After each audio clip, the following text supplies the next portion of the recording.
انسانیت بچ جائے، سب کچھ بچا دیا حسین نے اپنی قربانی پیش کرنے کے بعد۔ چونکہ وقت بڑا مختصر سا، اس وجہ سے چند باتیں عرض کر کے ربط مسائل ہیں۔ قربان کر دیا حسین نے، کیا ضرورت پڑی تھی حسین کو قربان کرنے کی؟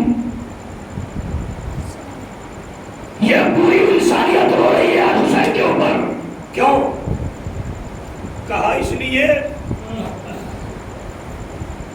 تاکہ ان مسجدوں میں جو آزانیں آج دی جا رہی ہے، اس سے پتا چلے کہ قربانی لائے گا نہیں گئی، بلکہ کامیاب قربانی ہے۔ مسجدوں سے آزانوں کی آواز کا آنا اس بات کا ثبوت ہے کہ حسین کی شہادت کامیاب شہادت تھی۔ یعنی گویا یوں کہا جائے کہ اب سے 1400 برس پہلے حسین جیت گئے، یزید ہار گیا۔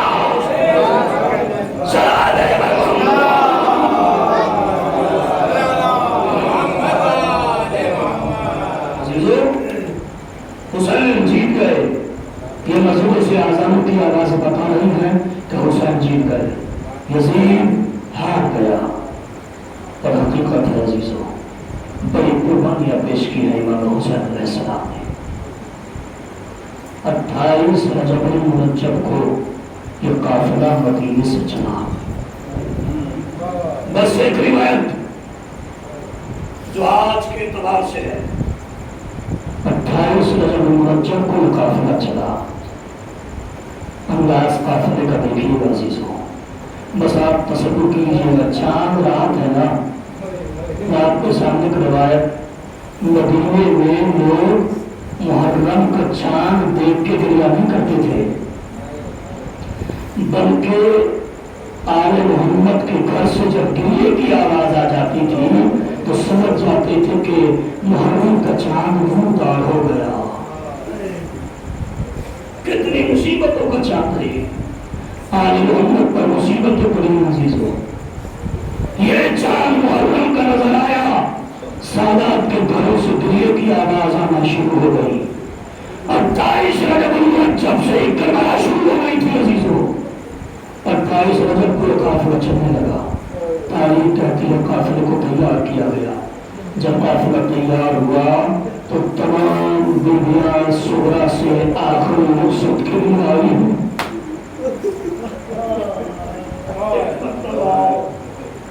جناب ام لالا صغرا سے رخصت ہو گئی، ام رباب صغرا سے رخصت ہو گئی، ام لالا صغرا سے رخصت ہو گئی، تمام بیویاں جناب صغرا سے رخصت ہو گئی۔ اب آئے جناب قاسم صغرا سے رخصت ہو گئی، قافلہ تیار کرنے کے لیے۔ تاریخ کہتی ہے بس آخر میں جناب علی اکبر آئے اپنی بہن سے ملاقات کے لیے، اور ایک جملہ کہا، بہن اگر موت نے اجازت دی تو تجھے لینے کے لیے ضرور آؤں، اگر موت نے فرصت دی، اگر زندگی رہی تو صغرا تجھے لینے کے لیے ضرور آؤں گا۔